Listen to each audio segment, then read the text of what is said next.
ఆయనతో తిరుగుతున్నటువంటి ఈ గోపాల బాలకులలో ఎవరిదైనా ఒక్కడి పాద రేణువులు నా తల మీద వేసుకునే అదృష్టమి నాకు ఈ బ్రహ్మపదవి తీసేయి.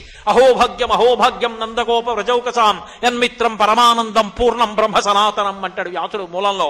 ఎంత అదృష్టవంతులయ్యా వీళ్ళు, పరబ్రహ్మంతో ఆడుకుంటున్నారంటాడు. అటువంటి పరిపూర్ణావతారం కృష్ణావతారం. కృష్ణావతారంలో లీలలే లీలలు. కృష్ణావతారానికి ఉన్న గొప్పతనం ఏమిటంటే, మనం కష్టపడి కృష్ణుడి దగ్గర మనసు పెట్టక్కర్లేదు, కృష్ణుడే మన మనసు లాగేస్తాడు.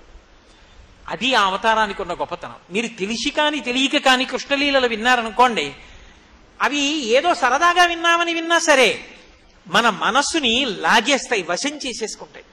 వశం చేసేసుకుని లోపల అర్థం అవనివ్వండి, అర్థం కానికపోనివ్వండి, బయట లీల వింటే చాలు అసలు అబ్బా ఎంత పరవశంగా ఉంటుందో. ఎన్ని మాటలు చదవనివ్వండి, భాగవతం దశమస్కంధం చేసి ఆ కృష్ణలీలలు చదువుతుంటే ఎంత ఆనందంగా ఉంటుందో. ఏమి కృష్ణలీలలు రా అనిపిస్తుంది.